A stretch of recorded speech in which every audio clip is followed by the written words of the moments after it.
Hello everyone, আসসালামু আলাইকুম। আশা করছি সবাই অনেক অনেক ভালো আছেন। আল্লাহর অশেষ রহমতে আমি অনেক ভালো আছি। আজকের আরেকটি শপিং ব্লগে সবাইকে ওয়েলকাম করছি। আই হোপ সবার কাছে অনেক অনেক ভালো লাগবে। আমাকে দেখতেই পারছেন বিশাল বড় একটা শপিং মলের ভেতরে আমি আছি। আর মূলত শাড়ি কেনার জন্য গিয়েছিলাম। শাড়ি না কিনে আমি জুয়েলারি কিনে নিয়ে এসেছি। তো যাই হোক, সেগুলোই আপনাদের সাথে শেয়ার করব। আমার মোটামুটি সব কালারের শাড়ি আছে, কিন্তু আমার গ্রিন কালারের শাড়ি নেই, এজন্য মূলত আমি এই জন্য গিয়েছিলাম। তো যাই হোক, শাড়ি আর কেনা হয়নি। আর ঘুরে ঘুরে দেখছিলাম জুয়েলারিগুলো এত সুন্দর আর খুবই ভালো লাগে।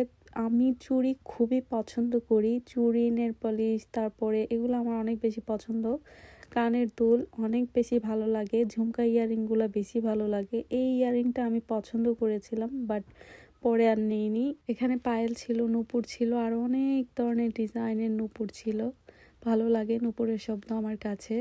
আর আপুটা খুবই ভালো, আমাদের কাছ থেকে কমিয়ে রেখেছে। তো যাই হোক, আপু আমাকে বলছিল যে সিলভারের জুয়েলারি আমি পরি কিনা। তো আমি বললাম আমি সব টাইপেরই জুয়েলারি পরতে অনেক বেশি পছন্দ করি। এখন যেহেতু শীতের দিন, তো সব শপিং মলেই দেখতে পারবেন যে শীতের জামা কাপড়।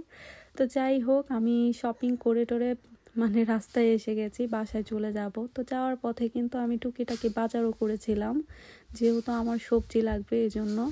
আর এই লং সীতাটা আমার কাছে নিয়েছে 15 পাউন্ড। আমি কমিয়ে নিয়ে এসেছি, যেহেতু প্রায়ই ওখান থেকেই কেনাকাটা করি মাঝে মাঝে। আর এই চুড়গুলো আমার কাছ থেকে নিয়েছে 25 পাউন্ড, বাংলাদেশি টাকায় প্রায় 3,000 3,500 টাকার মতো রেখেছে, পড়েছে আর কি। তো যাই হোক, আমার এই তো শপিং ছিল। আর সাথে এই ব্রেসলেটটা, মাঝে মাঝে আমি ফ্রোজেন পুরি বা সমুচা এগুলো কিনে রেখে দেই, কারণ বিকেলের নাস্তা হিসেবে কিন্তু খাওয়া যায় আর ভালো লাগে আমার কাছে। পুরিটা আমি অনেক বেশি পছন্দ করি। তো দেখতেই পারছেন আমি দিয়ে দিয়েছি অলিভ অয়েল তেল দিয়ে পুরি ভাজছি। তো আমি সয়াবিন তেল দিতে ভুলে গিয়েছিলাম, এই হচ্ছে কথা। পুরি ভেজে নিয়েছি আমি। বিকেলের নাস্তা হিসেবে আমি কিছু না কিছু তৈরি করি বিকেল সময় হলে। তো যাই হোক, আর এখানে কিছু খাবার নিয়ে এসেছে, চিকেন উইংস, তারপরে বার্গার, ফ্রাইস ছিল। আর এইসব ভাজা পোড়া জিনিস আমার কাছে মাঝে মধ্যে খেতে ভালো লাগে, কিন্তু সব সময় ভালো লাগে না।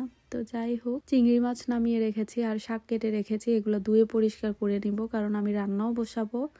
আর সাথে মূলাও, অনেকগুলো মূলা কেটে নিয়েছি। এখন পানি দিয়ে খালি চিংড়ি মাছগুলো ভিজিয়ে রাখবো, আর ছুটলে পরিষ্কার করে দেন রান্না বসাবো। অনেক কাজ বাকি আছে, কারণ রান্না করার পর কিন্তু ঘর গুছাতে হয়, আর কিচেনটাও কিন্তু অনেক ভালোভাবে ক্লিনিং করতে হয়। এই হচ্ছে আমার আজকের রান্না করব এগুলা। আর যেহেতু এখানে কিছু কমলা ছিল, সেগুলো পচে গেছে, এগুলো ফেলে দেব। আমার বাসায় ম্যাক্সিমাম সময় অনেক কিছু ফেলে দিতে হয়, দেখা যায় যে ডেট ওভার হয়ে যায়, তারপরে খাওয়ার কোনো মানুষ নেই। আমার